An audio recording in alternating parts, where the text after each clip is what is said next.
Rahim, Assalamu alaikum beta. Hope you all are doing great. So in today's class we are going to discuss the MCQs of work and energy. ठीक है, start करते हैं from the very first question. Work done on a body is negative if the angle between force and displacement is. देखिए बेटा, work done का formula है W is equal to FD cos theta. Now see that कि cos theta negative कब होता है. हमें पता है कि cos थीटा नेगेटिव जब होगा जब थीटा जो है वो ग्रेटर देन 90 होगा. 90 के बाद की जो cos थीटा की वैल्यू है वो नेगेटिव होती है. तो cos 180 जो है वो नेगेटिव मैक्सिमम होता है which is -1. So answer C would be the answer. Okay, the ratio of the power to the unit of work is. देखिए भाई, रेशियो का मतलब होता है division. So power divided by work done किसके बराबर है. अच्छा, पावर का फॉर्मूला है work done divided by the time divided by work done.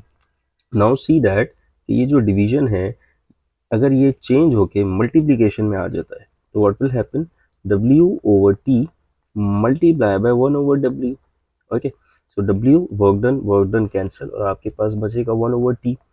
हमें पता है कि 1/T जो है it is basically equal to frequency. So power divided by work done is equal to what? Frequency. So it's like that. Question number 3 है. Question number 3 जो है it is also very easy question. उसमें आपसे कहा जा रहा है कि if a pump lifts 100 meters cube water from the ground to the height of 10 meters in 5 minutes, then the power output will be. देखिए भाई, पावर जो है उसका फॉर्मूला होता है work done over time. Okay, अच्छा, अब वर्क डन जो है वो बराबर होता है फोर्स इनटू डिस्प्लेसमेंट. ठीक है, तो पावर हो जाएगा force into displacement over time. अच्छा, अब बॉडी जा रही है ऊपर. सो जितना वेट ऑफ द बॉडी है उतनी ही हम फोर्स लगा रहे हैं and that is equal to mg. Power का फॉर्मूला हो जाएगा mg/d/t. नाउ सी दैट कि जो डिस्प्लेसमेंट, वर्टिकल डिस्प्लेसमेंट को हम हाइट कहते हैं. बॉडी ऊपर जा रही है, पानी ऊपर जा रहा है, तो mg/h/t. so this is going to be the formula of power that we are going to use in this problem. अब देखिए 5 मिनट्स हम डेटा लिखते हैं. आपके पास वॉल्यूम है that is 100 metre cube, sorry, height आपके पास है 10 मीटर्स और जो टाइम है दैट इज 5 मिनट्स. और आपको पता है कि 1 मिनट में आपके पास होते हैं 60 सेकेंड. तो 5 multiply by 60 it is going to be 300 seconds.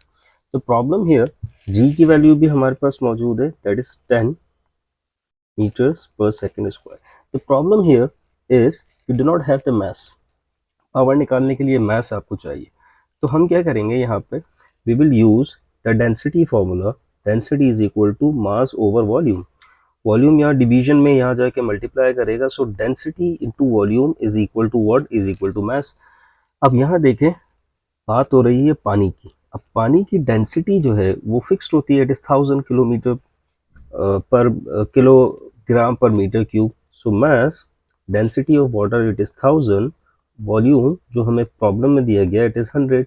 सो मास आपके पास आ जाएगा 1000 into 100, it will be 100,000 kilogram. Now see that power find out करने के लिए हमें जो जो चीज़ें चाहिए थी वो हमें मिल गई है. So power is equal to mass which is 100,000. ठीक, ओके. जी की वैल्यू हमने 10 ली है, हाइट हमारे पास also 10 and the time it is 300. now see that this 0 cancel, this 0 and this 0 cancel. तो आपके पास सिंपल बचेगा 100,000 डिवाइडेड बाय 3. अच्छा, 100,000 को डिवाइडेड बाय 3 करेंगे तो इट विल बी 33,000. ओके, 0.33. अच्छा, अब ये 0.12 और 3 डेसिमल डिजिट्स पीछे जा रहा है तो 33.33 into 10 to the power 3. Power का यूनिट होता है वॉट और 10 पावर 3 बराबर होता है किलो के, इट इज अ प्रीफिक्स. तो 33.33 kilo watt would be the output power in this problem. Okay, so देखते हैं क्या आंसर होगा. C answer would be correct. Let us move towards question number 4. If the reference point is chosen at infinity the gravitational absolute potential energy of a body on the surface of the earth is given by, आपको पता है कि potential energy जो है, अगर उसका जो general formula होता है, अगर आप रेफरेंस पॉइंट को इन्फिनिटी लेते हैं, which is this is the formula, but कह रहा है कि on the surface of the earth कितनी होगी, तो on the surface of the earth this distance is equal to the radius of the earth, ठीक। सो आपके पास ग्रेविटेशनल पोटेंशियल एनर्जी का जो फॉर्मूला होगा, which is this, and this is option C, so C would be the correct answer. Okay, if a body moving with a velocity of this has a kinetic energy of 16 joule, what would be the kinetic energy if it moves with a velocity of 9 meter per second? Okay, देखो भाई, velocity आपके पास है 4 metre per second और kinetic energy है कितनी, 16 joules. अच्छा, मास आपको फाइंड आउट करना है because you do not have the mass of it. Okay, तो काइनेटिक एनर्जी का जो फॉर्मूला होता है which is half mv square, kinetic energy आपके पास है 16, 1/2 m नहीं पता, v जो है वो 4 है, 4 स्क्वायर, ठीक है। तो 16 यहाँ डिवीजन में है, यहाँ जाके मल्टीप्लाई करेगा, 16 into 2 is equal to m, 4 4s are 16, 16 into 2 हमारे पास क्या हो जाएगा बेटा, 32, और 16 डिवीजन मल्टीप्लीकेशन में नीचे जाके डिवाइड करेगा, so the mass of the body will be 2 kilogram. अब आपके पास मास भी आ गया है, तो कह रहा है अगर वेलोसिटी 3 होगी तो काइनेटिक एनर्जी कितनी होगी, तो अब तो बहुत इजी हो गया, 1/2 मास इज 2 v स्क्वायर, सो 3 का स्क्वायर 9 होता है, डायरेक्ट कर रहा हूँ मैं, 2 से 2 कैंसिल, तो काइनेटिक एनर्जी आपके पास सिंपल हो जाएगी 9 joules.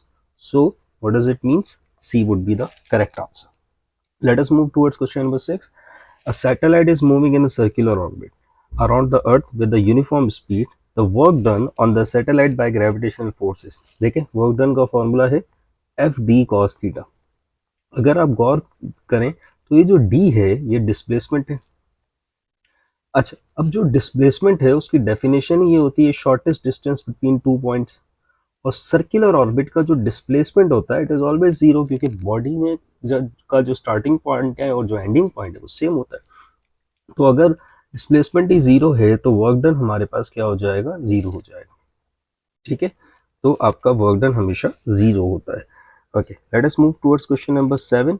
A body falls freely from a tower after falling a vertical distance d, the velocity acquired by the body will be.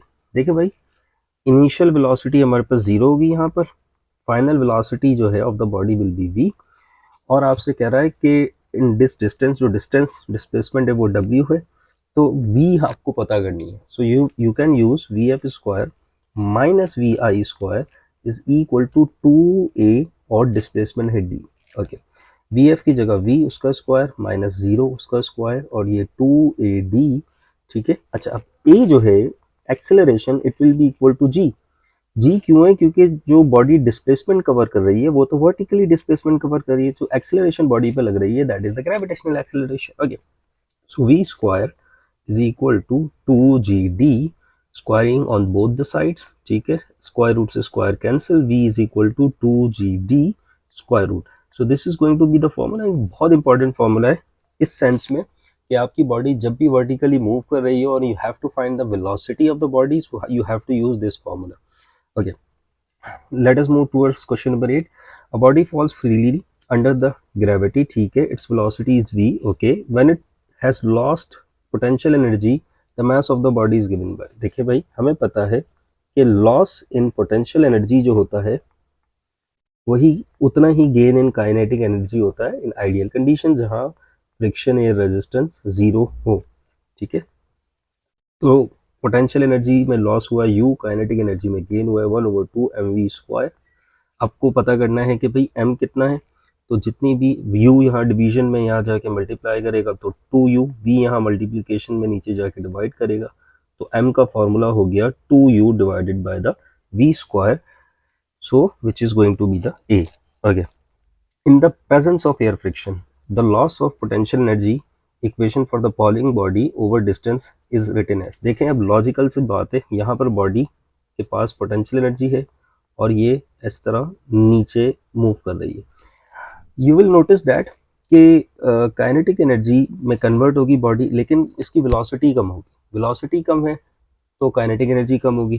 तो potential energy is greater than kinetic energy. कितनी greater then?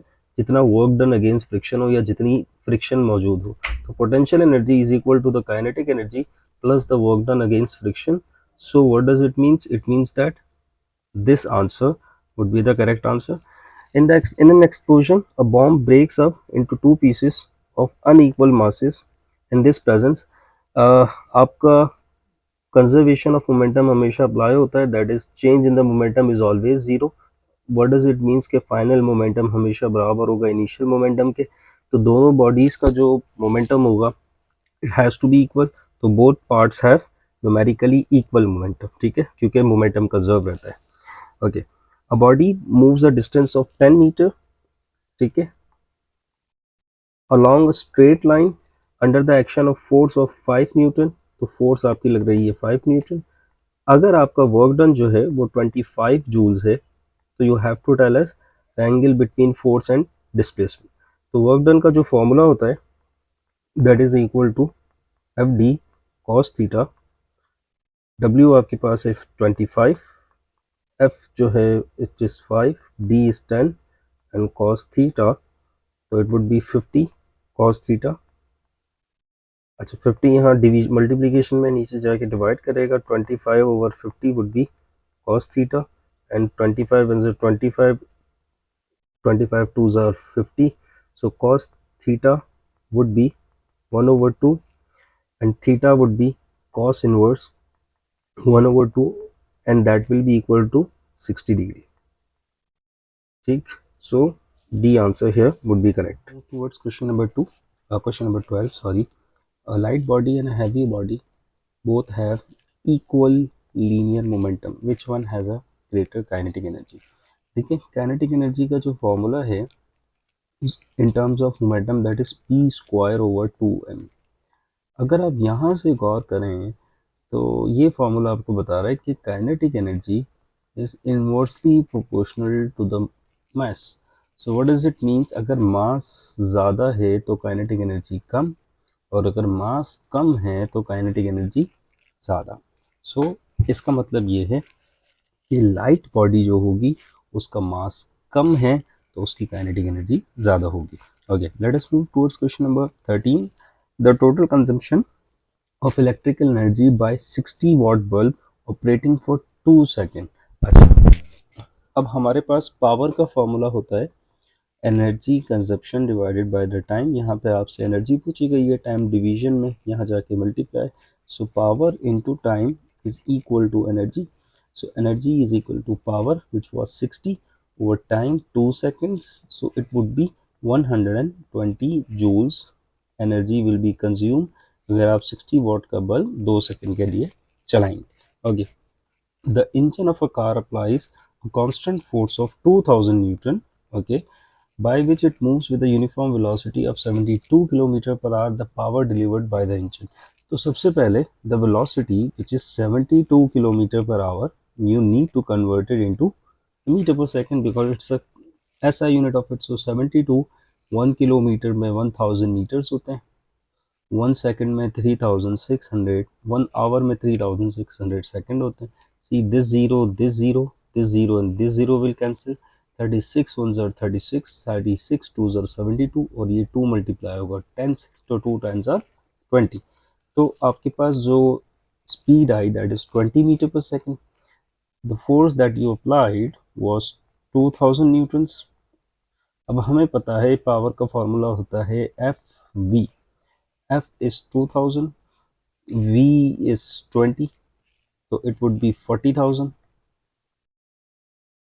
Power is watt। अच्छा 40,000 है तो 40,000 को 40 into 1000 लिख सकते हैं आप, एंड वाट, और 1000 का मतलब होता है किलो, तो 40 kilo watt would be the correct answer. D would be correct. A body slides down from a frictionless smooth inclined plane from a vertical height h to paths of different angles. Okay, its final velocities at the bottom will satisfy A. क्यों? क्योंकि velocity मैंने अभी भी पढ़ाया कि जब भी vertical height से मूव करती है तो उसका फॉर्मूला होता है 2gh से, so it depends upon the height, तो हाइट तो दोनों की सेम है, तो दोनों की वेलोसिटी सेम होंगी। Okay, which among the following physical quantities is an explicit form of energy? Light. Light is a form of energy. Momentum नहीं है, power भी नहीं है, energy, pressure भी नहीं है। Okay, a man does a given amount of work in 10 seconds, another man does the same exact amount of work in 20 seconds. The ratio of the output power of the first man to the second man. So ये time 1 and this is time 2। देखिए power 1 divided by power 2, देखिए power 1 मतलब work done over time, W upon T1 divided by W divided by T2। W same क्यों रखा है मैंने, W1 क्यों नहीं लिया, क्योंकि वर्क डन दोनों का सेम, ये डिवीजन की जगह multiplication, so it would B T2 divided by W। Now see that W से W cancel, formula would be T2 divided by T1। तो अब देखें T2 जो था that was 20 seconds, so power 1 divided by power 2, T2 would be 20 over 10, ठीक है, 0 0 cancel, it would be 2 over 1 या 2 ratio 1, क्योंकि डिवीजन का मतलब रेशो होता है, so B answer would be correct. In which of the following mechanical cases is work done strictly zero? Pushing a rigid wall, एक wall है जिसको आप पुश कर रहे हैं, देखिए डिस्प्लेसमेंट जीरो होगी क्योंकि आपकी वॉल आगे थोड़ी जा रही है, तो displacement zero, work done zero. Okay, if a body of mass 2 kg is raised vertically to a height of 5 meters, then work done by the gravitational force will be, देखें gravitational force हमेशा नीचे लगती है, that is W, and body जो है displacement cover कर रही है ऊपर, ठीक है, तो the angle between them would be, force and displacement would be 180। तो देखें वर्क डन का फॉर्मूला होता है force into displacement cos theta. अभी मैंने बताया कि force is mg D cos theta, body का मास जो है मेरा बेटा इज 2, जी हम 10 कंसीडर कर रहे हैं, डिस्प्लेसमेंट जो कवर हुआ है which is 5 and cos 180, 2 10s are 20, 20 5s are 100, so 100 and cos 180 होता है -1, so the work done would be -100 joules। Okay, so C would be the correct answer here। The type of mechanical energy is possessed by a moving car and a compressed string are respectively। देखो moving car की बात हो रही है, कोई भी चीज़ जो move करती है उसके पास काइनेटिक एनर्जी होती है, कंप्रेस स्प्रिंग, आप स्प्रिंग को कंप्रेस कर रहे हैं तो उसके अंदर जो एनर्जी स्टोर होगी that would be potential energy, तो B would be the right answer, kinetic energy and potential energy. Okay, let us move towards question number 21। Total work done by gravity on the bob of a simple pendulum in one complete vibration। देखें we have a simple pendulum, अब इसकी जो complete vibration होती है वो ऐसे होती है कि आप इसको यहाँ लेके जाते हैं, दिस इज पॉइंट ए, ठीक है, और ये यहाँ से देन ऐसे मूव करता है, देन ये अगेन यहाँ जाता है पॉइंट बी पर, एंड पॉइंट बी से अगेन ये ए पर आ जाता है। So what does it means, इस पूरी वाइब्रेशन में आपकी डिस्प्लेसमेंट तो ज़ीरो हो जाती है क्योंकि बॉडी ने जहाँ से स्टार्ट किया वहाँ पे ख़त्म किया, तो डिस्प्लेसमेंट ज़ीरो है तो बेटा वर्क डन भी ज़ीरो हो जाएगा। An electron, proton and neutron and alpha particle move with identical kinetic energy. Which one travels with the highest speed? ठीक है, तो हाईएस्ट स्पीड किसकी होगी अगर काइनेटिक एनर्जी जो है वो सबकी सेम है। देखें बेटा हमारे पास काइनेटिक एनर्जी का फॉर्मूला है 1/2 mv²। अगर इस फॉर्मूले को मैं वेलोसिटी के लिए या स्पीड के लिए यूज़ कर लूँ तो 2 kinetic energy divided by m is equal to v², ठीक है, squaring on both side to find v, तो v would be 2 kinetic energy divided by m square root. अच्छा देखें यहाँ से आपको पता चल रहा है कि velocity is inversely proportional to the square root of m। So what does it means कि मास अगर ज़्यादा होगा तो वेलोसिटी कम होगी, और मास जितना कम होगा वेलोसिटी उतनी ज़्यादा होगी। तो इन चारों पार्टिकल में electron, proton, neutron and alpha particle, सबसे कम मास किसका है, इलेक्ट्रॉन का है, तो उसकी वेलोसिटी सबसे ज़्यादा होगी, और सबसे ज़्यादा मास अल्फा पार्टिकल का है, उसकी वेलोसिटी सबसे कम होगी। Hope you understand the point. If F is the force required to sustain the motion of a car with constant velocity v, तो पावर कितना होगा, देखिए पावर का एक फॉर्मूला अभी हमने पढ़ा है, that is F into v, So A would be the correct answer. Let us move towards question number 24. If the velocity of a body of mass 10 kg is increase from this 5 to 10, work done कितना होगा? देखें बेटा, work done का एक formula हमने पढ़ा है work energy theorem से. Work done is change in the kinetic energy. तो kinetic energy final that is M V F square minus the kinetic energy initial M V I square. तो 1/2 M अगर मैं constant ले लूँ, common ले लूँ, तो वी एफ जो है दैट इज 10. तो 10 का स्क्वायर माइनस 5 का स्क्वायर. ठीक है, और एम आपके पास जो है, एम कितना है? 10 के जी. ठीक है, इसको सॉल्व कर लेंगे, जो भी आंसर आएगा it would be the work done. 2 1 ज़ा 2, 2 5 ज़ा 10. ठीक, 10 का स्क्वायर होता है 100, 5 का स्क्वायर होता है 25, 100 माइनस 25 विल बी 75. 75 को अगर आप 5 से मल्टीप्लाई करेंगे तो it would B 375 joules. So it would be the correct answer. B is the right answer. Okay, a man runs up the stairs in 10 seconds. If the vertical height of the stair is this, his power output is. ठीक है, तो power का formula है work done over time. Again work done बराबर है force into displacement. अब देखें, जो फोर्स है, the body is moving upward, the force is equal to the weight of the body and that is equal to mg. And displacement is cover in the vertical direction, तो displacement की जगह height हो जाएगी, तो it would be mgh over t. ठीक है, अच्छा देखिए, m जो है आपके पास दैट इज 70, g जो है इसको 10 कंसीडर कर रहे हैं, h आपके पास 8 है, एंड जो टाइम है दैट इज 10. देखें 10 से 10 कैंसिल, 70 को 8 से मल्टीप्लाई करेंगे, it would be 560. 560 closest to 548. अगर आप कहीं ऐसे क्यों हो रहा है, क्योंकि मैंने ग्रेविटी की वैल्यू को जो है वो 9.8 की जगह 10 कंसिडर किया है टू बेटर कैलकुलेट. ईजिली मैं चीज़ों को कैलकुलेट कर सकूँ.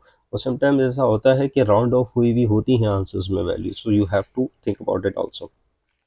If a 1 kilowatt hour motor pulls a load through a distance of 20 meters in 40 seconds, तो फोर्स कितनी एक्सर्ट होगी? ठीक है, देखिए भाई, पावर का फॉर्मूला है work done over time. Work done over time मतलब force into displacement over time. तो power into time is equal to force into displacement. Power into time divided by the displacement is force. Now see that power is 1 kilowatt. 1 kilowatt का मतलब है 1000 वाट. तो power की जगह 1000. Time कितना consider हो रहा है? 40. और डिस्प्लेसमेंट आपके पास है 20. 2 से 2 आपने कैंसिल किया, 2 1 ज़ा 2, यहाँ 2 2 ज़ा 4, और 2 जाके मल्टीप्लाई होगा 1000 से. The force will be 2000 newton. So B would be the right answer. Okay, kinetic energy of a car changes linearly with time from 0 to 8 into 10 to the power 4 in 20 seconds. The average power is, देखो power का formula है energy over time. अच्छा, change in the energy देखो, 8 minus 0 would be 8 ही होगा, तो 8 into 10 to the power 4 divided by the time which is 20. 8 into 10 to the power 4 का मतलब 8 के साथ कितने 4 जीरोस डिवाइडेड बाय 20. 0 से 0 कैंसिल, 2 1 ज़ा 2, 2 4 ज़ा 8. ठीक है, तो 4000 हो जाएगा. 4000 को ऐसे लिख सकते हैं 4 इंटू 1000, और 1000 का मतलब किलो होता है, so 4 kilo watt would be the correct answer. So B is the right answer.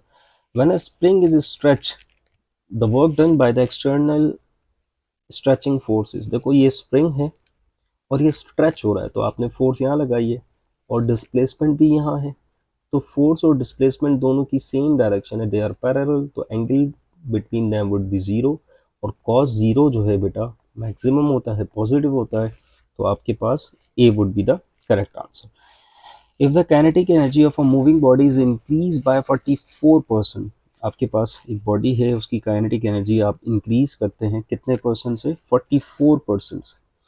तो the percentage increase in its linear momentum. तो लीनियर मोमेंटम कितना इंक्रीज होगा? सबसे पहली बात, जो फर्स्ट काइनेटिक एनर्जी है आपके पास बॉडी की, उसको 1 लेते हैं काइनेटिक एनर्जी, और 100% है, तो अनदर जो सेकंड बॉडी की काइनेटिक एनर्जी होगी इट वुड बी 144%. 144% का मतलब है 1.44 काइनेटिक एनर्जी.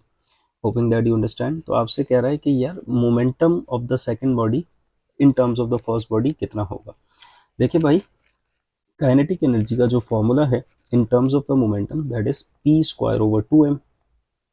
2m यहाँ ले जाएं तो 2m kinetic energy is equal to momentum squaring on both side, square root on both side, this will cancel। so momentum का formula in terms of the kinetic energy आपके पास ये आ गया। अब first body की जो काइनेटिक एनर्जी है, ठीक है, मोमेंटम 1 काइनेटिक एनर्जी 1, मास तो सेम है बॉडी का। अब मोमेंटम 2 जो है ये हो जाएगा 2m kinetic energy 2 square root. Now see that kinetic energy 2 जो है वो तो 144% ज़्यादा है, मतलब 1.44 ऑफ काइनेटिक एनर्जी 1। तो काइनेटिक एनर्जी 2 की जगह 1.44 में लिख सकता हूँ। तो 2m इसकी जगह मैंने लिखा 1.44 ऑफ काइनेटिक एनर्जी 1 और ये स्क्वायर रूट। अगर आप देखें 1.44 को मैं स्क्वायर रूट से बिल्कुल यहाँ रख देता हूँ तो आपके पास फॉर्मूला कुछ इस तरह से बचेगा 2m kinetic energy 1 square root, ठीक है, और ये P2। 2m काइनेटिक एनर्जी 2 का मतलब ये पूरा बराबर है मोमेंटम 1 के, तो इसकी जगह मैंने लिख दिया P1। और यहाँ अगर आप गौर करें तो 1.44 का स्क्वायर रूट है, सबसे पहले 144 का जो स्क्वायर रूट होता है that is equal to 12। So 1.44 का जो स्क्वायर रूट होगा that will be equal to 1.2। तो ये 1.2 है। तो जो नया मोमेंटम है वो पुराने मोमेंटम से कितना ज़्यादा है, दैट इज 0.2। तो 0.2 का मतलब है 20%। सो B would be the correct answer। So that's how you can do these kind of questions. It is quite easy। The net work done by a conservative force field over complete closed cyclic path would be 0। कि अगर आप conservative force से work done कर रहे हैं and you want to go from A और आप पूरा path cover करके again A पर आ रहे हैं तो आपका work done होगा 0। Okay, when two isolated electrons are brought closer together against their mutual electrostatic repulsion, तो पोटेंशियल एनर्जी क्या होगी, पोटेंशियल एनर्जी जो है इट वुड इंक्रीज। अब इंक्रीज क्यों होगी, आपको ये बात पता है कि जब भी आप बॉडी को मूव करवाते हैं against the field, against the field अगर आपकी बॉडी मूव होगी तो potential energy of the body would increase. अब ऐसा क्यों है, इसकी सिंपल मिसाल आप ऐसे ले लें, ग्रेविटी की डायरेक्शन नीचे होती है डाउनवर्ड, और जब भी आप बॉडी को ऊपर लेके जाते हैं तो काइनेटिक एनर्जी इंक्रीज होती है। क्यों इंक्रीज हो रही है, क्योंकि you are doing the work against the field, body को अगेंस्ट द फील्ड मूव करवा रहे। So that would be the answer. A stationary nucleus explodes into two fragments of masses m1 and m2। The ratio of their kinetic energy would be. देखो भाई, kinetic energy का formula है p square over 2m। अब गौर से देखें, आपका momentum तो same होगा क्योंकि एक्सप्लोड हुआ है, तो total momentum of the body would be 0। तो दोनों मासेस का मोमेंटम सेम होगा। सो kinetic energy 1 divided by kinetic energy 2, तो it would B p square over 2m divided by p square over 2m2, ठीक है, फर्स्ट एंड सेकंड बॉडी। तो p square over 2m1 multiply 2m2 divided by p square.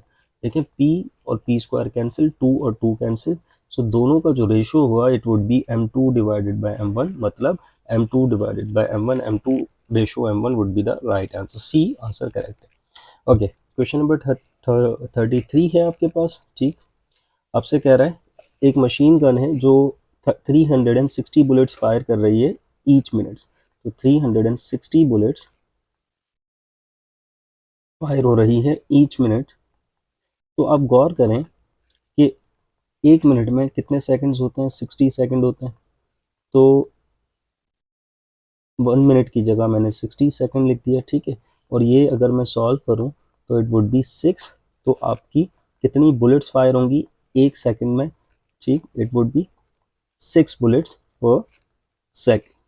So this is an important information। okay, with the speed of 100 metre per second, ठीक है। और अगर हर body का जो हर bullet का मास 20 ग्राम है तो m is equal to 20 gram. अब we need to find the mass in kilogram, so 20 को डिवाइडेड बाय द 1000 और उसको सॉल्व कर लेते हैं। 2 1 ज़ार 2, 2 50 ज़ार 100, सो आपके पास मास आ गया 1/50 किलोग्राम। तो बताइए पावर आउटपुट कितना होगा। देखिए भाई, पावर का फॉर्मूला होता है एनर्जी ओवर टाइम। अच्छा, 1/टाइम का मतलब क्या है? 1/टाइम का मतलब है फ्रीक्वेंसी, और here the frequency is N, मतलब फ्रीक्वेंसी की डेफिनेशन क्या है कि कोई भी काम 1 सेकंड में कितनी बार हो रहा है। तो एक जो बुलेट्स हैं वो 1 सेकंड में 6 चली हैं, तो N would be the frequency, तो N E would be the formula. N की जगह मैंने रखा 6। अब जो एनर्जी है that is kinetic energy because the body is moving, so that is 1/2 mv square. So 1/2 m is the mass, that is 1/50, and v would be the velocity, that is 100, और 100 का square हो गया। now see that 6 250 से multiply करेगा, so it would be what, it would be 100, और 100 का square जो होता है वो होगा 10,000 बेटा। ओके, दिस जीरो कैंसिल, तो 100 बचा और 100 6 से मल्टीप्लाई करेगा, so power output would be 600 watt. So this would be the correct answer. तो आंसर ए आपका सही होगा। Okay, let us move towards question number 34. If 100 kg car accelerates from rest to a velocity of this, the net work done by the engine would be, देखो भाई, work done is equal to change in the kinetic energy. Remember, okay, तो final kinetic energy mvf square minus M V आई square, 1/2 M को आप constant ले लें, common ले लें, sorry. So V F देखो 10 उसका स्क्वायर, वी आई 0 उसका स्क्वायर, और मास ऑफ द बॉडी है आपके पास कितनी, 1000, सो 1/2 और यहाँ 1000। ओके, सी 2 1 ज़ा 2 2 5 ज़ा 10, तो इट वुड बी 500, 10 का स्क्वायर 100 माइनस 0, ठीक है, 100 minus 0 would be 100 multiply by 500, they will multiply, तो आपके पास हो जाएगा 50,000। 50,000 का मतलब है 50 इंटू 1000, ठीक है, जूल्स, और 1000 का मतलब होता है किलो, तो 50 kilo joules would be the correct answer. तो ए आपका सही होगा। If the kinetic energy of a body with momentum p is x, then its kinetic energy when momentum becomes 2p, तो मोमेंटम डबल हो रहा है। अगर आप काइनेटिक एनर्जी के फॉर्मूले को देखें तो वो है p स्क्वायर ओवर 2m, तो अगर मोमेंटम डबल हो रहा है तो काइनेटिक एनर्जी होगी 4 टाइम्स, क्योंकि kinetic energy is directly proportional to momentum square. तो अगर आप मोमेंटम 2p कर रहे हैं तो 2 2 ज़ार होता है 4, तो 4p स्क्वायर, तो काइनेटिक एनर्जी आपका कितने टाइम्स बढ़ जाएगी, 4 गुना बढ़ जाएगी, तो C would be the correct answer. Okay, 36, a variable force acts on a particle, the work done in moving it from x0 to x1 would be, देखें भाई, work done by variable force ये आपका है integration of F D x, और यहाँ पर आपको limit भी दी गई है, ठीक है। तो एफ जो है it is equal to X, integration of X limit 0 to 1 और डी एक्स। इंटीग्रेशन का मतलब ये होता है जो भी एक्स के ऊपर पावर है उस पर 1 प्लस कर देना है, तो एक्स स्क्वायर हो जाएगा 1 + 1, और जो भी पावर आएगा वो डिवीजन में आ जाएगा, ठीक है। और लिमिट लगानी है 0 to 1, मतलब कि x की जगह 0, सॉरी 0 to 1 मतलब 1 माइनस 0, तो x की जगह 1 उसका square divided by 2, minus x की जगह 0 उसका स्क्वायर डिवाइडेड बाई 2, सो 1 का स्क्वायर होता है 1, 1/2 माइनस 0, ठीक है, तो इट वुड बी 1/2, 1/2 होता है 0.5, तो b would be the correct answer. Which of the following is the greater value of work, भाई बच्चा भी बता देगा, बेसिक मैथ से 300 इज द लार्जेस्ट नंबर, ठीक है, तो वर्क डन आपके पास 300 होगा in from these options. A person holding a bag of 10 kg moving with the velocity of this, the work done by gravity. Okay, देखें person जा रहा है ऐसे हॉरिजॉन्टली, ग्रेविटी है वर्टिकल नीचे, what is the angle between them, 90 degree, ठीक है।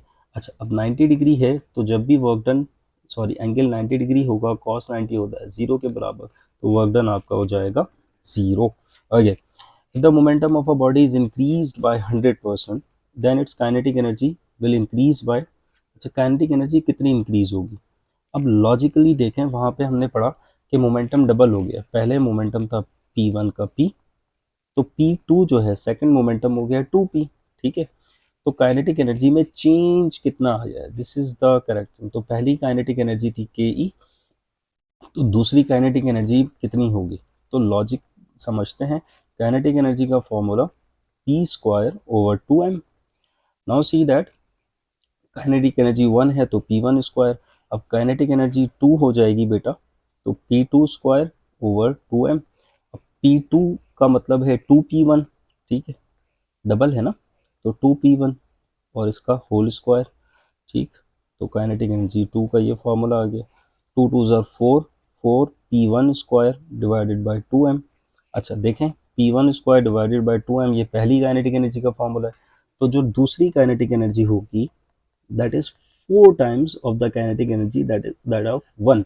अब बच्चे कहेंगे कि यार सर सही तो है, ऊपर वाले क्वेश्चन में आपने समझाया तो है कि मोमेंटम डबल होगा, काइनेटिक एनर्जी जो है वो 4 टाइम्स हो जाएगी, तो आप डी आंसर करते हैं। लेकिन देखो भाई, सवाल आपसे क्या पूछा जा रहा है कि कितना इंक्रीज हुआ है, चेंज कितना आया है। So change in the kinetic energy that is kinetic energy 2 minus kinetic energy 1, ठीक है। तो kinetic energy 2 is 4, kinetic energy 1, ठीक है। तो देखें आपके पास जो चेंज आएगा दैट इज 3 काइनेटिक एनर्जी, 3 का मतलब 300%। सो चेंज इतना आया, जो फाइनल हो गई वो तो 400% हो गई, बिकॉज 100 पुरानी और 300 नहीं। लेकिन आपसे यहाँ चेंज पूछा गया, इंक्रीज कितनी हुई है। So you need to understand the question, पूछा क्या जा रहा है। Area under the graph between force and velocity will be, देखो अगर ये फोर्स है एंड दिस इज वेलोसिटी, तो area under the graph let suppose this, तो ये एरिया मतलब 1/2 FV इसका फॉर्मूला होगा।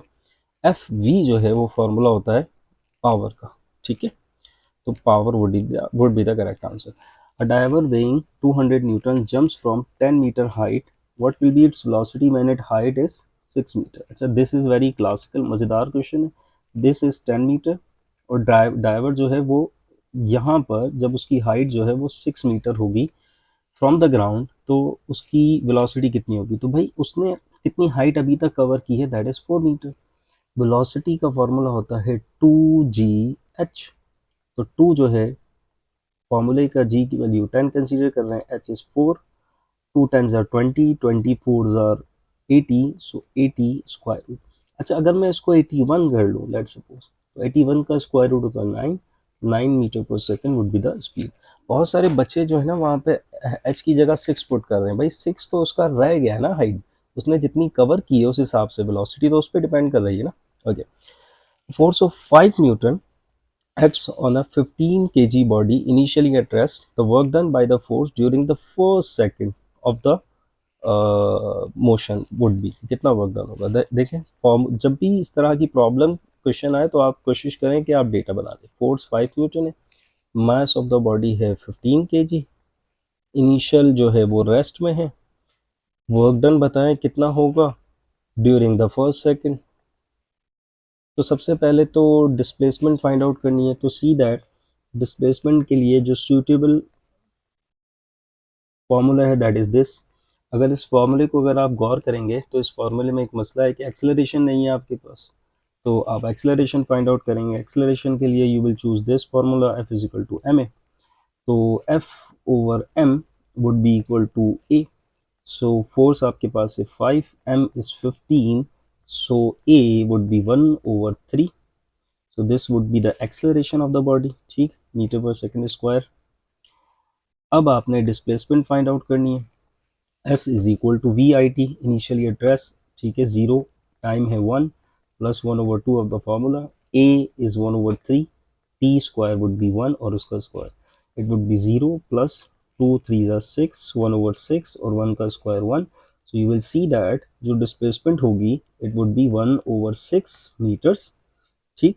तो आपने डिस्प्लेसमेंट इतनी कवर की है बॉडी की। Force is sorry force into displacement would be the work done. Force आपकी अप्लाई हुई है 5, डिस्प्लेसमेंट कवर हुई है 1/6, so the work done would be 5/6 joules. So that's how you can calculate its. बच्चों वाली प्रॉब्लम थी, but आपको सबसे पहले आप डेटा बना लेंगे तो half of the problem will be solve. Okay, let us move towards question number 43। आपके पास फोर्स है 8I प्लस 3J और जो डिस्प्लेसमेंट कवर हुई है that is 2I minus J। तो आपने बताना है वर्क डन कितना है। Work done is dot product of force into displacement. अब आपको पता है कि यार आई वाली आई टर्म से मल्टीप्लाई होगा और जे वाला जे से, तो 8 2 ज़ार 16, माइनस 3 वन ज़ा 3, क्योंकि प्लस माइनस माइनस होता है इसलिए माइनस 14 माइनस 3 वुड बी 13, तो 13 joule would be the correct answer. इसका पूरा हमने बहुत सारे क्वेश्चंस वेक्टर एंड इक्विलिब्रियम में किए हैं। If you want to understand that please watch that video.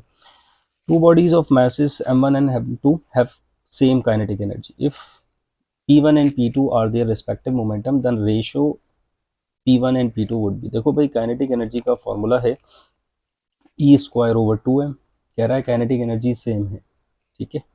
तो मोमेंटम का जो फॉर्मूला हो जाएगा it would be this, kinetic energy 2m is equal to momentum का स्क्वायर, और ठीक है स्क्वायर रूट ले लेंगे ऑन बोथ द साइड, तो मोमेंटम का जो फॉर्मूला हो जाएगा it would be this 2m kinetic energy और उसका स्क्वायर रूट।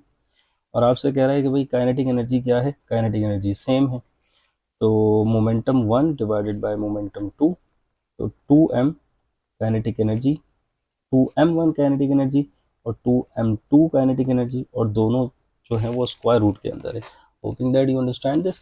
अच्छा अब देखें, अब what we can do, what we can do is 2 से 2 कैंसिल, k से k कैंसिल, तो m1 डिवाइडेड बाय m2 और दोनों के ऊपर स्क्वायर रूट। सो ये कौन सा ऑप्शन है, D option would be correct. Okay, energy required to accelerate a car from 10 to 20 metre per second, ठीक, compare with that required to accelerate from 0 to 10 meter per second in the same interval of time covering the same distances। तो भाई kinetic energy 1 divided by kinetic energy 2 आपसे पूछा जा रहा है, ठीक है। अब काइनेटिक एनर्जी 1 है 1 ओवर 2 m v1 स्क्वायर, ठीक है, minus kinetic energy 2 v2 square, ठीक है। अब यहाँ या तो change in the kinetic energy पहले फाइंड आउट कर लेंगे तो आपके लिए बड़ा आसान रहेगा, अदर देन मुश्किल हो जाएगी प्रॉब्लम। तो change in the kinetic energy 1 of the first body 1 over 2 m, ठीक है, वी एफ स्क्वायर, तो 20 का स्क्वायर माइनस 10 का स्क्वायर, तो इट वुड बी 400 माइनस 100, और 1 ओवर 2 m फार्मूला का तो है ही, तो it would B 300 1 over 2 m, 2 one ज़ा 2, 2 150 ज़ा 300, सो kinetic energy 150 m is of the first body, क्योंकि मास तो नहीं पता ना इसलिए m ले दिया।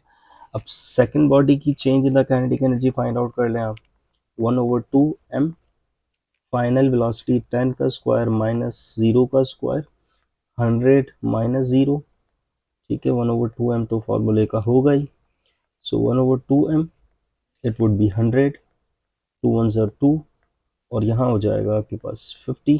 सो सेकेंड बॉडी की काइनेटिक एनर्जी में जो चेंज आ रहा है दैट इज 50 m।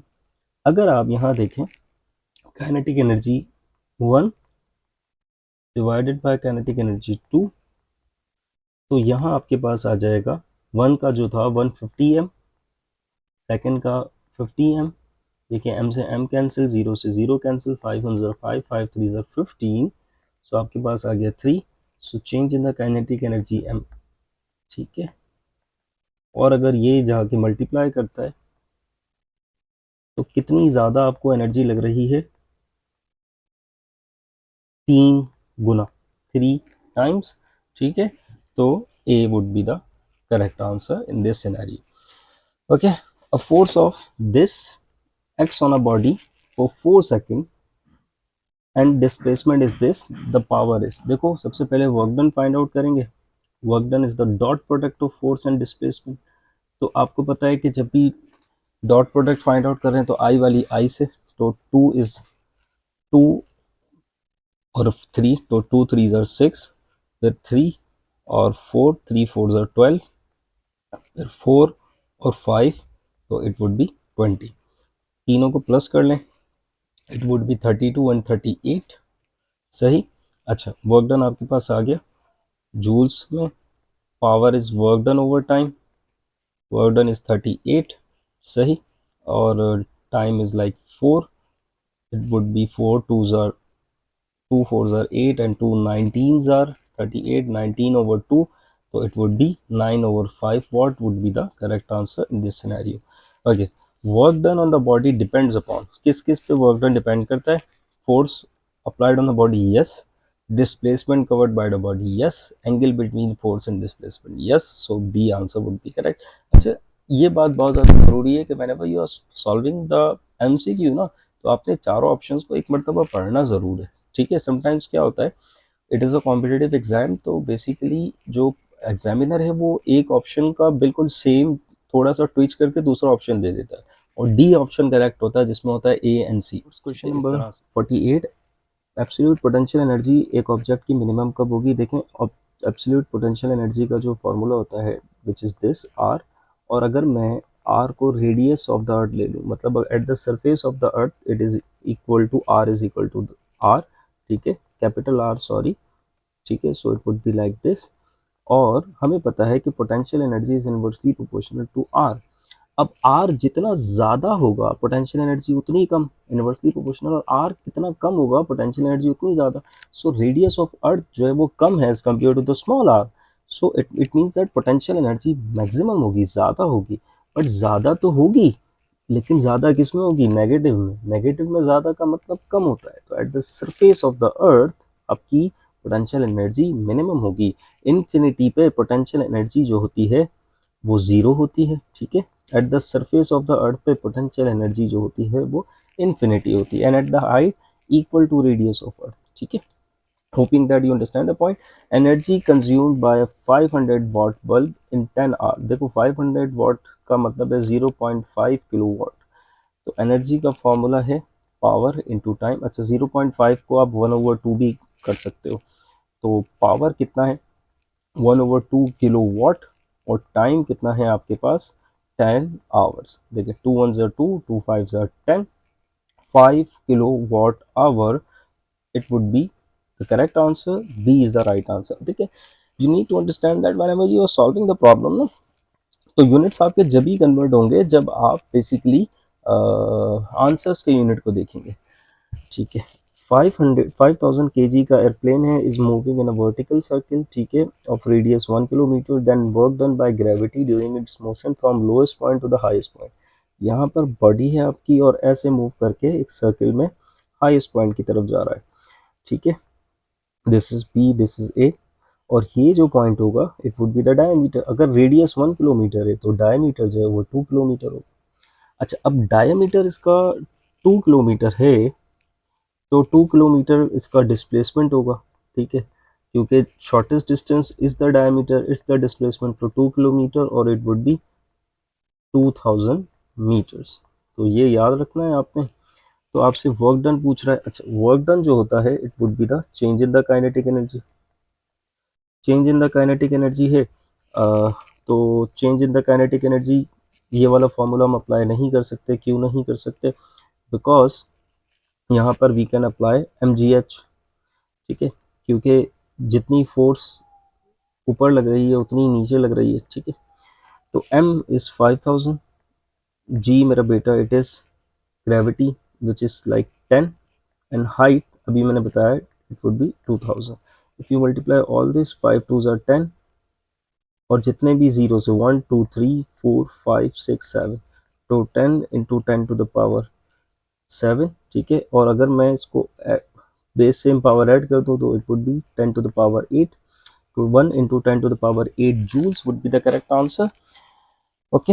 अच्छा, अब कह रहा है वर्क डन बाय ग्रेविटी। आपकी ग्रेविटी जो है वो तो नीचे है और डिस्प्लेसमेंट हो रही है ऊपर, एंगल इज 180, और cos 180 होता है -1 के, तो आपका वर्क डन होगा negative. So C would be the correct answer in this scenario. A 2 kg ball moving with the velocity of this is brought to rest in 20 seconds, ठीक है। तो वर्क डन, यहाँ पर आप work done into change in the kinetic energy लगा सकते हैं, that is 1/2। Direct formula लिख रहा हूँ, V F square minus we I square. Now see that ball का मास कितना है 2 kg, ठीक है। Final velocity of the body है 10 मीटर पर सेकंड। अच्छा, सॉरी, फाइनल वेलोसिटी 0 है क्योंकि बॉडी रेस्ट में आ गई है। इनिशियल वेलोसिटी थी 10, ठीक है।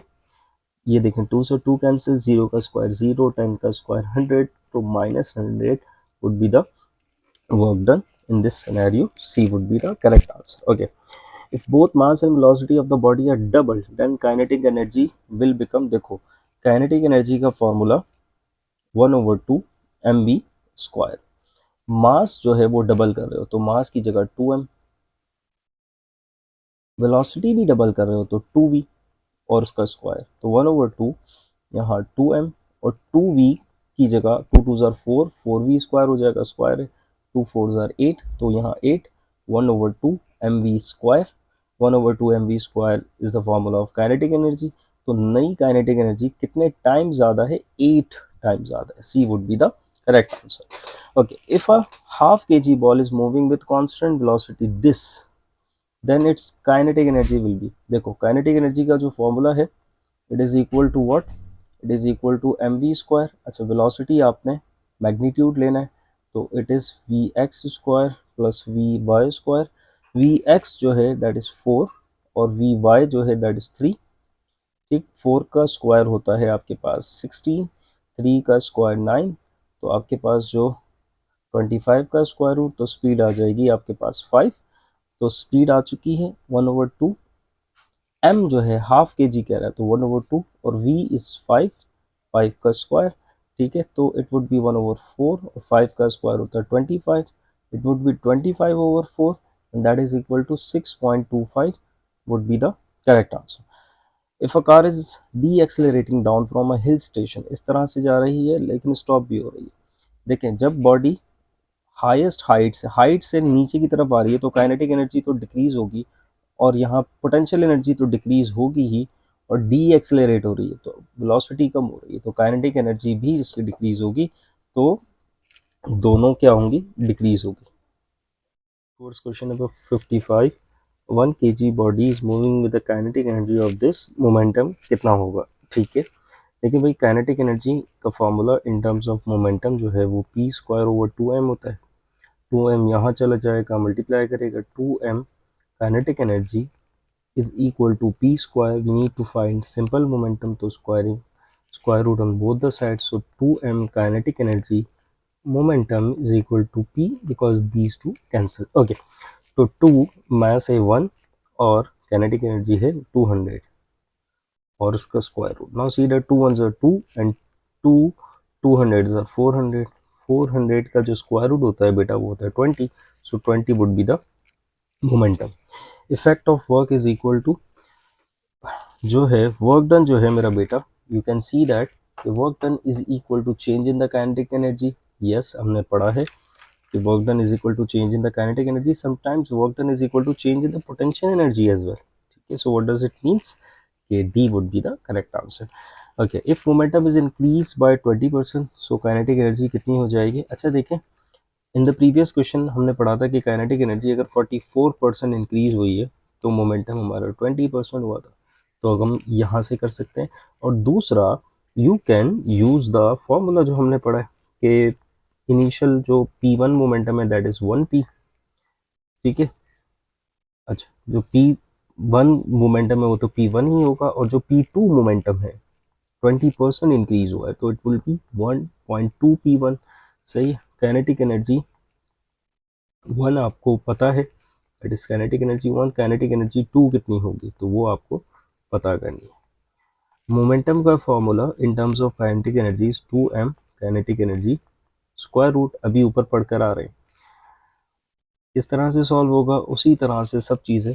Momentum 2 is equal to 2m kinetic energy 2। ठीक है, अच्छा यहाँ पर मोमेंटम नहीं, यहाँ पर sorry, we can use the formula for kinetic energy in terms of momentum. So kinetic energy that is equal to p square over 2m।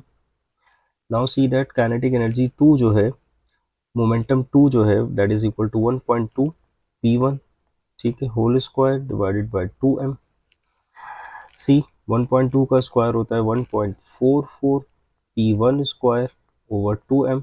तो kinetic energy p1 square over 2m is kinetic energy 1, तो kinetic energy 2 जो है वो कितने time ज़्यादा है? 1.44 times. 1.44 का मतलब क्या है? 44%। ठीक है, तो it would be the correct answer C. Hoping that you understand the point. 58. A stone of 1 kg is thrown upward. It reaches a maximum height of 5 Newton. Then work done by the gravity. देखो भाई, negative होगा ये बात तो आपको पता है, gravity नीचे डिस्प्लेसमेंट ऊपर तो वर्क डन तो नेगेटिव होगा, कितना होगा minus M G H, M जो है वो 1 है, जी आपका कितना है 9.8 और एच आपके पास है 5, तो 1 इंटू 9.8 इंटू 5, अच्छा अगर 10 करूँ तो 10 5 ज़ार 50 होता है, तो इट वुड बी 49, और 49 कौन सा होगा नेगेटिव होगा, so C would be the correct answer in this case.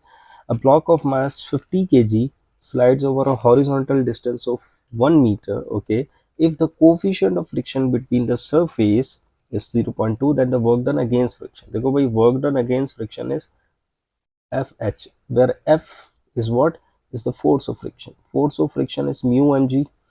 Mu जो है coefficient of friction होता है 0.2, m is 50 और g is 10. ठीक है, 0.2 का मतलब होता है मेरा बेटा 1/5, 1/5 और 50 इंटू 10 वुड बी 500, तो 5 1 ज़ार 5, 5 1 ज़ार 5, force of friction in this scenario it is 100.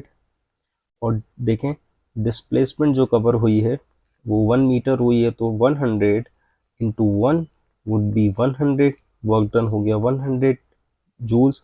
अब देखें 100 से जो नियरेस्ट है दैट इज व्हाट 98 जूल. अब आप कहें सर आपका 100 क्यों आया, क्योंकि भाई मैंने जी की वैल्यू 10 कंसीडर की, अगर मैं जी की वैल्यू 9.8 कंसीडर करता तो मेरा आंसर भी 98 आता. ठीक है, The value of acceleration due to gravity on moon is of earth 1/6 times, मतलब अगर ग्रेविटी जो अर्थ पे 9.8 है, ठीक है, तो मून पर जो ग्रेविटी है विच इज़ अप्रॉक्सीमेटली 1.6, ठीक है, तो 9.8 को 6 से डिवाइड करेंगे तो 1.6 आ जाएगा. 61, a particle move from this point to this point under the action of constant force work done by, सबसे पहले तो डिस्प्लेसमेंट निकालेंगे that is q minus P, q जो है that is 2i plus j plus 4k minus the formula p जो है i plus 2j plus 3k. ठीक है, तो आप डिस्प्लेसमेंट निकालेंगे 2i plus j plus 4k, ये माइनस इससे भी मल्टीप्लाई कर रहा है, इससे भी और इससे भी, तो इट मीन्स सब माइनस हो जाएंगे. ठीक है, तो आप इसको सॉल्व करेंगे तो you will get i minus j plus k. So this would be the displacement force जो आपके पास आई है बेटा, that is from the question 2i plus j plus k. You know that work done find out करने के लिए आई वाली terms को आई से मल्टीप्लाई करेंगे, मतलब 2 1 2, j वाली को j से, माइनस 1 1 1, k वाले को k से, प्लस 1 1 1, 2 1 से 1 cancel, 2 would be the answer. ठीक है, सो that's how you have solve these kind of question. Area force displacement curve give the information about, अगर आपने फोर्स डिस्प्लेसमेंट ग्राफ का, let's suppose this is force, this is displacement, और area under the force displacement graph आपने find out करना है, तो ये formula हो जाएगा इसका एरिया का 1/2. इट्स अ ट्राइंगल, ट्राइंगल के एरिया का फॉर्मूला होता है base into displacement into height, तो फोर्स इनटू डिस्प्लेसमेंट जो है बेटा ये बराबर होता है वर्क डन के, तो area under the force displacement graph would give you the work done. A force of 40 Newton acts on a body and it covers the displacement of 2 meter. If the work done on the body 40 joule, then the angle between force and displacement would be. Force आपकी है 40 Newton's, इसने displacement cover किया है 2 metres का, और अगर work done हो रहा है 40 जूल्स का, तो बताइए कि angle between force and displacement कितना होगा. देखिए भाई work done is equal to force into displacement cos theta. Work done आपके पास है 40, फोर्स आपके पास है 40, डिस्प्लेसमेंट आपके पास है 2 cos theta, 40 into 2 would be 80. ठीक है, अब 80 यहाँ डिवाइड मल्टीप्लाई कर रहा है, इज इक्वल टू को उस तरफ जाके डिवाइड करेगा, so 40 divided by 80 is equal to cos theta, तो कॉस थीटा जो है वो बराबर हो जाएगा 1/2 के. तो कौन से एंगल पे कॉस थीटा 1/2 होता है, दैट इज 60. अच्छा, अब 60 को रेडियन में कैसे कन्वर्ट करें भाई, 180 का मतलब होता है पाई रेडियन. अगर मैं दोनों को डिवाइडेड बाय 3 कर दूं, 3 1 3, 3 6 18, सो 60 डिग्री बराबर हो जाएगा किसके, 5/3 radii on K. So A would be the correct answer. Okay, let us move towards next question. Which of the following force is not a conservative force? Anytime friction conservative force नहीं होती है. Okay, which of the following is used as an electrical unit of energy? Electrical unit मतलब जो commercial unit हम use करते हैं ना, जैसे आपके घर में जो बिजली का इलेक्ट्रिसिटी बिल आता है उसमें 200 यूनिट्स होते हैं. तो इसका मतलब ये है कि ये जो 1 यूनिट है ये बराबर होता है kilowatt hour. Okay okay, let us move towards question number 66. कह रहा है two bodies of equal masses are moving with velocity this and this. तो काइनेटिक एनर्जी का रेशियो किसके बराबर होगा? तो फर्स्ट की काइनेटिक एनर्जी फाइंड आउट कर लेते हैं. 1/2 m. v है 2, तो 2 का स्क्वायर होता है 4, सो 1/2 m और 4, 2 1 ज़र 2, 2 2 ज़र 4. ठीक है, तो फर्स्ट बॉडी की काइनेटिक एनर्जी हो जाएगी 2m. अब सेकेंड बॉडी की काइनेटिक एनर्जी फाइंड आउट करते हैं. Kinetic energy 1/2m of the formula v square. v की जगह 6 और 6 का स्क्वायर, so 1/2m. 6 6 ज़र मेरा बेटा होता है 36, 2 1 ज़र 2, 2 18 ज़र 36. सो kinetic energy 2 of the body will be 18m. कह रहा है दोनों का रेशो बताए. रेशो का मतलब होता है division. So kinetic energy 1 divided by kinetic energy 2.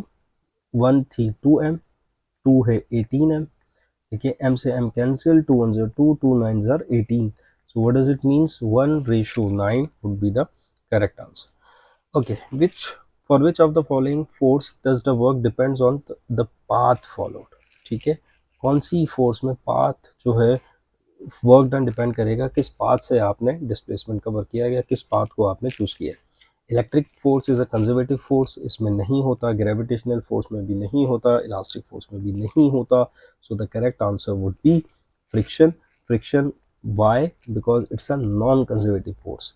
Non conservative force में जो वर्क डन होता है वो डिपेंड करता है किस पाथ को आपने सेलेक्ट किया. Okay, if a force required to accelerate the particle from rest to velocity v is f, then force required to accelerate the particle to velocity 2v in the same distance will be. ठीक है, तो कितना होगा आपका work done? देखिए भाई, work done जो है it is equal to the change in the kinetic energy. ठीक है, मतलब अब काइनेटिक एनर्जी डबल हो रही है. Kinetic energy double, sorry velocity double हो रही है, तो काइनेटिक एनर्जी कितने टाइम्स बढ़ेगी? 4 टाइम्स बढ़ जाएगी. ठीक है, तो वर्क डन कितना हो गया? 4 टाइम्स हो गया. अच्छा, वर्क डन जो है is equal to 4 times kinetic energy. अब कह रहा है यार डिस्प्लेसमेंट तो, डिस्टेंस तो सेम कवर कर रहा है, तो क्या चीज़ बढ़ाए हैं तो काइनेटिक एनर्जी 4 टाइम्स बढ़ जाए? तो सिर्फ एक चीज़ बढ़ाने से काइनेटिक एनर्जी 4 टाइम्स बढ़ जाएगी, दैट इज फोर्स. और फोर्स कितने टाइम बढ़ाएंगे आप? 4 गुना बढ़ाएंगे. So that's how you can solve this question. Okay, question number 69. Work done may be equal to change in kinetic energy, change in electric potential energy या change in potential energy. तो सब के बराबर होता है वर्क डन. ठीक है, क्योंकि हमने इन द प्रीवियस क्वेश्चन भी पढ़ा था वर्क डन जो है sometimes change in kinetic energy के भी बराबर होगा, sometimes change in potential energy के भी बराबर होगा. ठीक है, depending on the condition. Two bodies of masses 1 and 4 are moving with equal kinetic energy. तो इनका रेशियो ऑफ लीनियर मोमेंटम क्या होगा? भाई मोमेंटम का formula in terms of kinetic energy है 2m काइनेटिक एनर्जी का स्क्वायर रूट. तो P1/P2. Okay, तो 2 फर्स्ट बॉडी का मास है 1, काइनेटिक एनर्जी सेम है. ठीक है, सेकेंड बॉडी उसका मास है 4, काइनेटिक एनर्जी सेम है. स्क्वायर रूट, ये और ये कैंसिल, 2 1 ज़र 2, 2 4 ज़र 8, 2 से 2 1 ज़र 2 और ये इस तरह 1/4. सो 1/4 का स्क्वायर रूट, दोनों का स्क्वायर रूट हो जाएगा स्क्वायर रूट ऑफ 1 और square root of 4. Square root of 1 का मतलब 1 होता है, स्क्वायर रूट ऑफ 4 का मतलब 2 होता है. तो 1/2 जो है would be the correct answer in this scenario. A body of mass 10 kg dropped to the ground from the height of 10 meter. The work done by the gravitational forces. देखो भाई, drop मतलब डिस्प्लेसमेंट भी नीचे, gravity भी नीचे, तो work done तो positive होगा. तो वर्क डन इज mgh. ठीक है, सो m आपके पास जो है बेटा which is 10, gravity 9.8, height is 10, ये मल्टीप्लाई होगा 98 इंटू 10, तो 980 joules. B would be the correct answer. The same retarding force is applied to stop a train. आपने जो है एक ट्रेन को स्टॉप किया है. The train stops after 80 meter. If the speed of the train is double under same retarding force, stopping distance will be. तो आपने आपकी स्टॉपिंग डिस्टेंस कितना होगा. अब अच्छा यहाँ लॉजिक लगाएं. आपका work done is equal to change in the kinetic energy. ठीक है. अच्छा कह रहा है if the speed of the train is double, speed of the train is double, तो काइनेटिक एनर्जी कितना हो जाएगा, 4 टाइम्स हो जाएगा. तो वर्क डन 4 टाइम्स इंक्रीज हुआ है यहाँ पे. तो वर्क डन बराबर होता है फोर्स इनटू डिस्प्लेसमेंट, और वो कितना इंक्रीज हो गया है, स्पीड डबल करने से 4 गुना इंक्रीज हो गया है. तो यहाँ कह रहा है कि यार आपने सेम रिटार्डिंग फोर्स, यहाँ पर फोर्स सेम है, तो क्या चीज़ बढ़ाने से आपकी काइनेटिक एनर्जी 4 गुना बढ़ जाएगी. तो भाई डिस्टेंस बढ़ाने से 4 गुना बढ़ जाएगी. तो कितना डिस्टेंस बढ़ाओ, तो भाई डायरेक्टली प्रोपोर्शनल है, 4 गुना ही डिस्टेंस आपने बढ़ाना है, तो 4 टाइम्स. क्वेश्चन नंबर 68 का यही लॉजिक था. If force and displacement of particle in direction of force are doubled, work done will be. देखो work done is equal to force and displacement, same direction में cos theta 1 हो जाएगा. तो this is the formula. कह रहा है force in displacement of particle in direction of force are double, मतलब force भी 2f हो रही है, डिस्प्लेसमेंट भी 2d हो रहा है, तो 2 2s आर 4 हो जाता है. फोर्स 4fd, fd का मतलब वर्क डन. तो कितने टाइम्स इंक्रीज हो रहा है वर्क, 4 गुना. ठीक है. Okay, two bodies of masses this and this are dropped gently from the top of the tower at the point 20 centimeter from the ground. Both the bodies will have the same. दोनों bodies की क्या same होगी, तो भाई same velocity होगी, क्योंकि velocity square root of 2gh, तो दोनों की height तो same है, gravitational acceleration same होती है, तो velocity would be the same.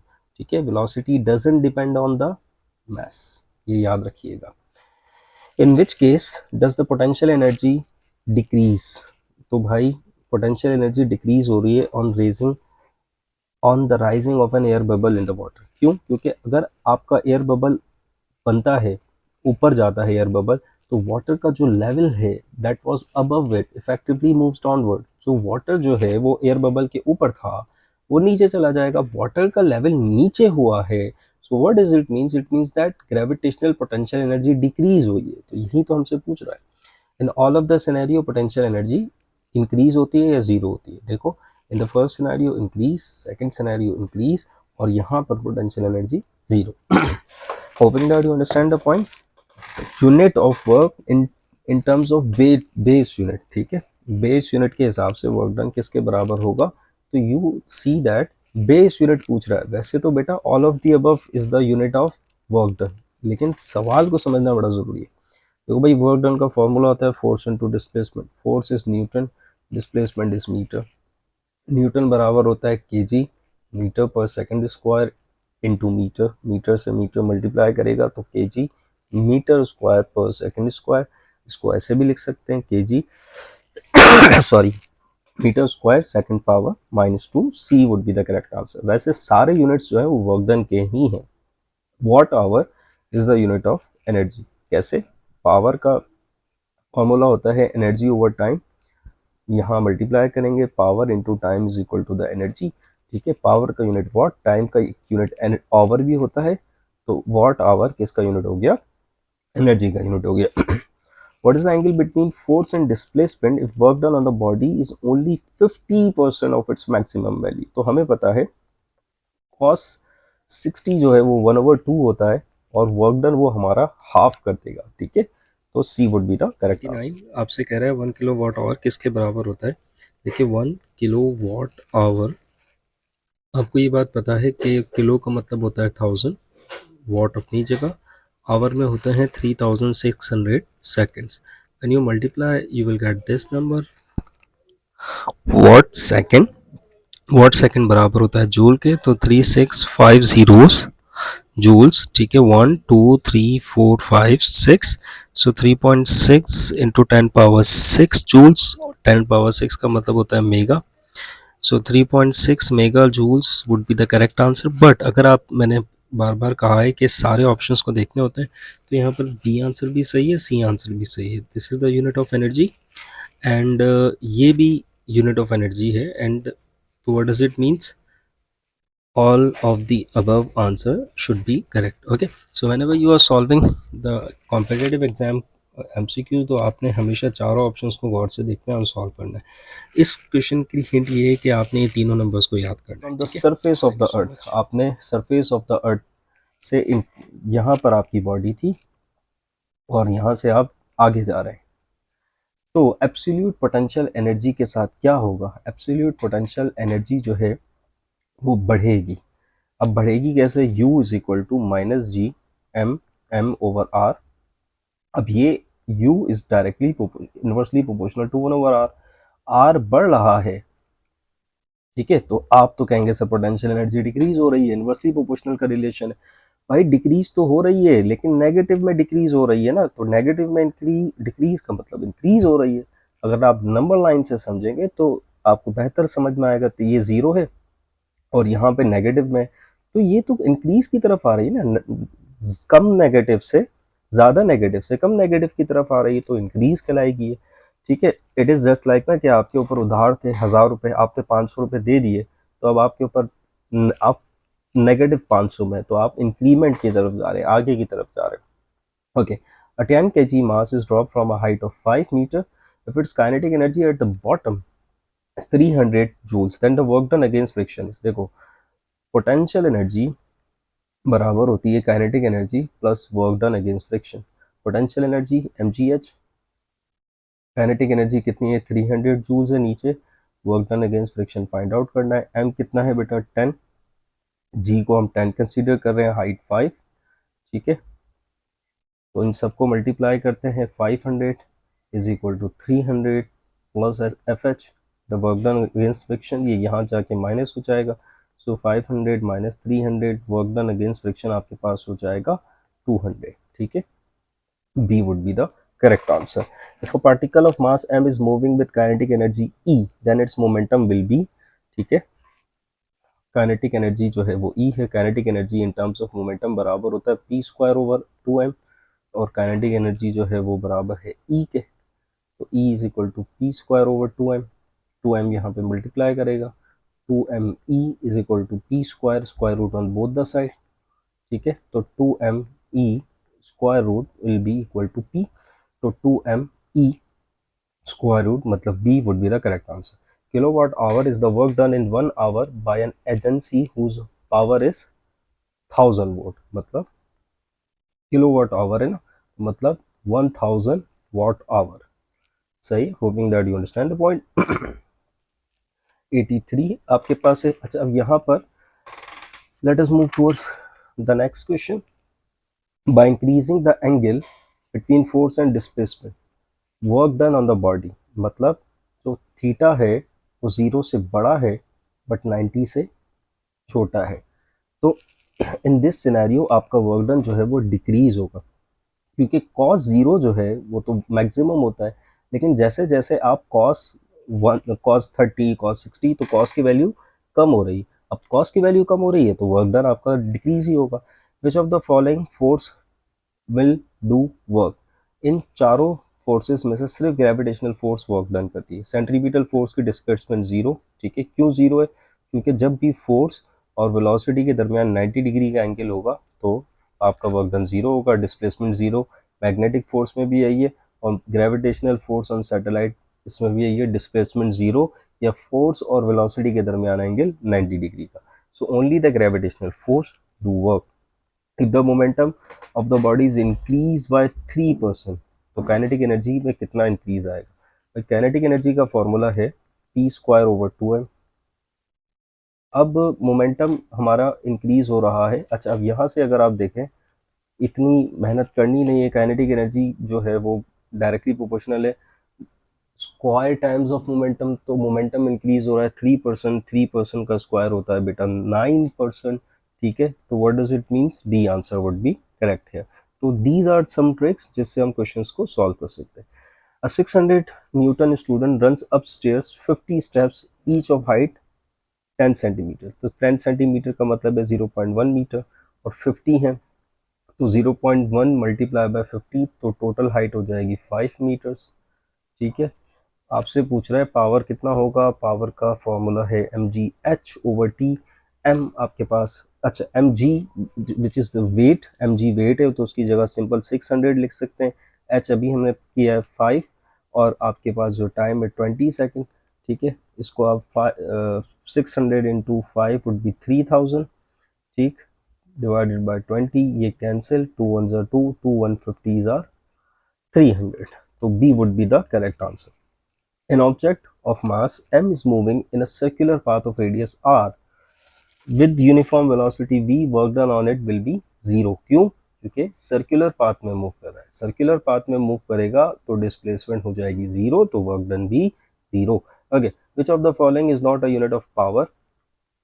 जो है आपके पास c, c जो है it is a unit of energy. ठीक है, horsepower is a unit of power, kilowatt is a unit of power, newton meter per second is a unit of power. Okay, a diesel engine has a useful power output of 30 kilowatt। ठीक है, power output जो है 30 kilowatt है, 30,000 वाट हो गया।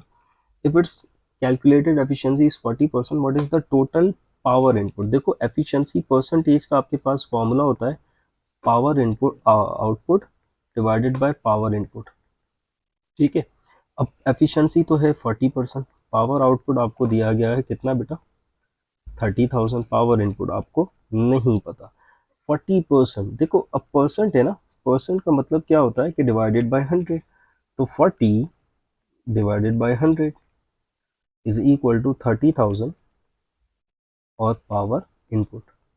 अब यहाँ देखें, 0 से 0 कैंसिल, 4 2 2 ज़ार 4, 2 5 ज़ार 10, तो 2/5 हो जाएगा, और यहाँ पर 30,000 हो जाएगा डिवाइडेड बाय पावर इनपुट। अब यहाँ पर अगर आप क्रॉस मल्टीप्लाई करवा दें तो 2 पावर इनपुट और 3 इंटू 5 वुड बी 15,000।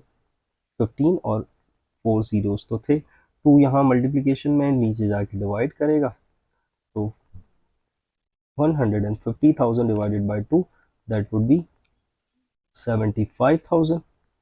75,000 है तो 75 इंटू 1000 कर सकते हैं, और 1000 का मतलब होता है किलो, तो आपका जो पावर इनपुट है 75 kilowatt, so C would be the correct answer.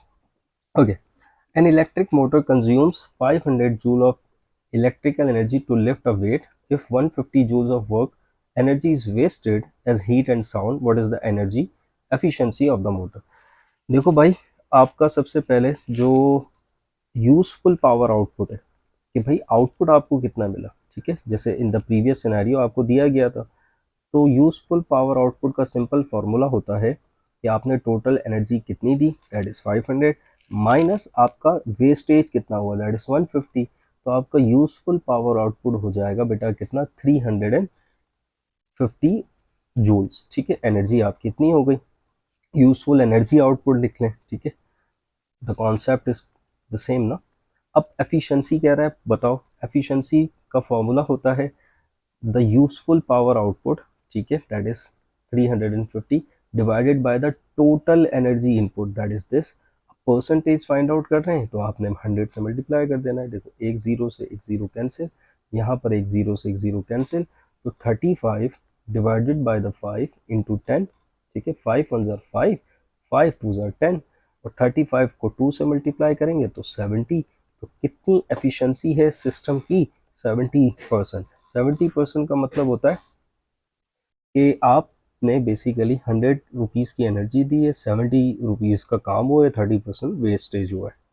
92, the efficiency of a practical lifting device can be mathematically express as the ratio. Efficiency किसी भी सिस्टम की कैसे फाइंड आउट कर सकते हैं, total useful output to total energy input, this is the formula of it, previous question में भी हम कर आए।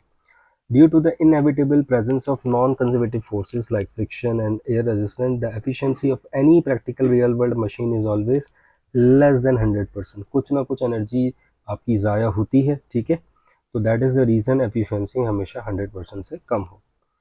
Energy dissipated as heat due to friction in a mechanical system represents energy that is, तो ये जो ज़ाया हो जाती है एनर्जी, इसके साथ क्या होता है तो basically converted into unavailable distorted thermal form, thermal energy में कन्वर्ट हो जाती है और उसका हम कुछ इस्तेमाल नहीं कर सकते. A block slides from a rough inclined plane if the loss in potential energy is 100 joules and the gain in kinetic energy is 75 joules. So how much energy was dissipated as heat into the environment? ठीक है, ये work done against friction इसको ले लें तो potential energy जो है वो बराबर होती है kinetic energy plus the work done against friction जो कि हीट में कन्वर्ट हो रहा है. Potential energy 100, kinetic energy 75 plus the work done against friction, ये जहाँ जाके माइनस, तो 100 minus 75 would be 25, so 25 joules would be the correct answer. According to the work energy theorem, in a resistive medium, if a falling body experience air friction, the loss in gravitational potential energy is equal to gain in kinetic energy plus the work done against friction. ठीक है, तो potential energy gain in kinetic energy plus the work done against friction. ठीक है, और अगर air resistance नहीं होगी तो we can use this. Okay, 7 में कह रहा है एक heavy box is push across a rough floor at a constant speed. Constant speed का मतलब ये है कि यार नेट फोर्स इसके ऊपर जो अप्लाई हो रही है that is equal to zero. इसका मतलब क्या है कि यार जितनी फोर्स आप इसको आगे मूव करने के लिए लगा रहे हैं उतनी ही फोर्स ऑफ फ्रिक्शन लग रही है. ठीक है, तो एक्सेलरेशन जीरो है. तो कह रहे हैं कि but work is done against friction, yes हो रहा है. तो ये जो मैकेनिकल एनर्जी जो आप लगा रहे हैं ये इसके साथ क्या हो रहा है, it is dissipated as heat in the environment. D option correct होगा.